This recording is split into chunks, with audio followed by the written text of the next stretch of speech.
everybody, welcome back. My name is Abby. I'm with Fitness is Medicine. Today we're going to do another great strength training workout or resistance training workout that you can do in your home.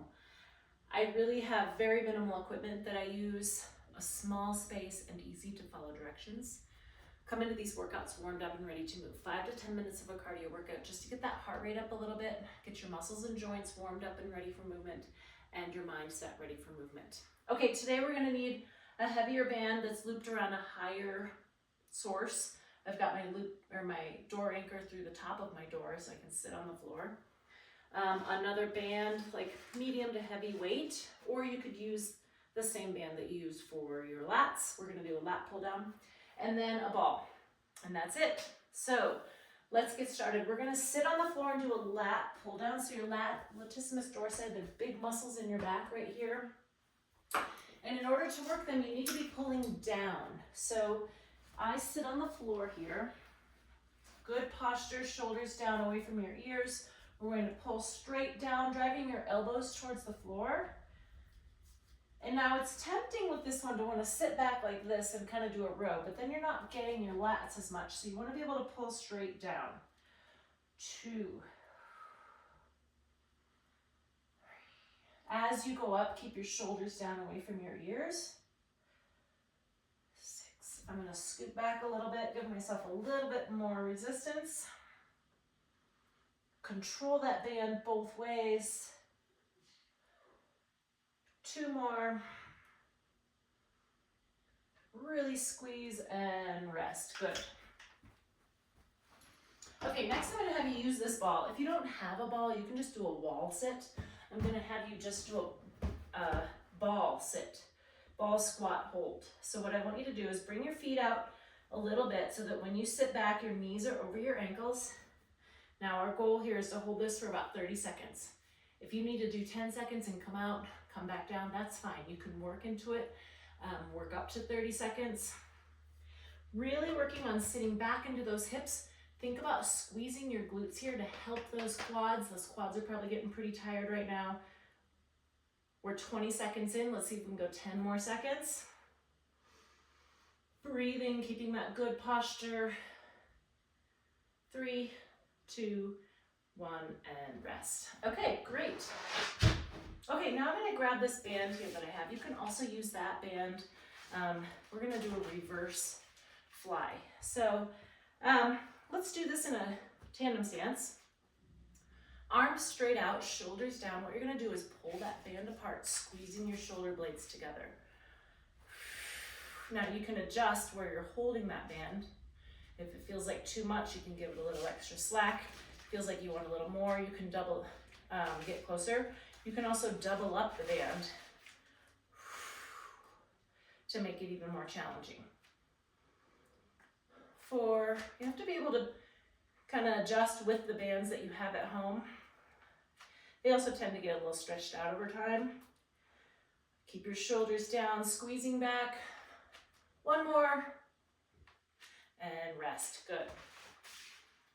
Okay, next we're going to lower down to the floor for the final 3 again. So we're going to start with bridges. So starting with your feet flat, knees bent. Each time you go up into a bridge, this is a pretty common move that people do, but there's little tweaks that you can do to make it more effective. I want you to think about flattening your back so it'll posterior pelvic tilt, squeeze your glutes, lift your hips. We're going to hold it for 3 or 4 seconds. Back down. Each time, think about those steps. Flatten your back, squeeze your glutes, lift your hips. You want your weight in your heels here. And then as you're holding it, keep breathing. So you can either take a breath as you go into it and then breathe out as you hold it, or you can just continue to breathe normally.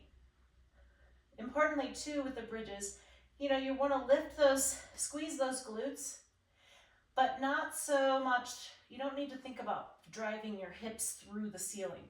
It's just lifting up, getting a good glute squeeze. Now, if you're feeling this in your hamstrings a lot, posterior pelvic tilt, squeeze your glutes, lift, and now just you can kind of shove your feet forward in your shoes. Your feet aren't going to move, and nobody's really going to be able to tell a difference, but that helps keep it out of your hamstrings.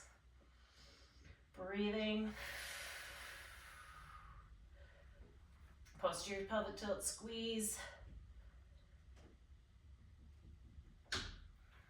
Let's do 3 more.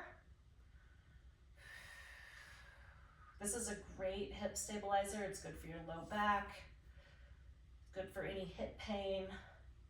This is good for strengthening and stabilizing your knees. 1 more. And rest, good. Okay, now we're gonna do leg lifts. So, 1 leg straight. Again, think about that posterior pelvic tilt and try to hold it. Now you're just gonna lift your leg up so it's even with that bent knee. Slow and controlled, don't set the foot down at the bottom. This is a great way to isolate your quads without any knee involvement. So if you're having lots of knee pain, this is a great exercise to do to start working those quads without bothering your knee. And then keeping that posterior pelvic tilt so you keep it, your hip flexor is obviously working here, but the more you hold that posterior pelvic tilt, the more it keeps it out of your hip flexor. Okay, switch. It's gonna be a lot to think about, but remember to breathe. As you're doing it, it's easy to kind of hold your breath as you're thinking of all the little things, but all of those little things help make the move more effective. So if you ever need to stop and reset in between, that's okay. Pushing that back into the floor. And rest, good. Okay, now, right here, again, and give yourself a break if you need to. Again, posterior pelvic tilt, try to hold that. We're gonna do a double knee lift. And then right here is where it's hard to hold that back flat. Back up. Don't put your feet down if you can. 3. Lift up. Right here is where it's hard. Really working on that back flat. Nice and slowly up and down. 7. Keep breathing. 2 more. And 10. Good. Okay, great. Go through these 1 or 2 more times. Add a little cardio in between to keep that heart rate up, and then follow with a good cool down and stretch at the end. If you have any questions or need any modifications, please feel free to reach out to me privately or leave a message below in the comments. Other than that, have a great workout, and we'll see you next time. Thanks, everybody.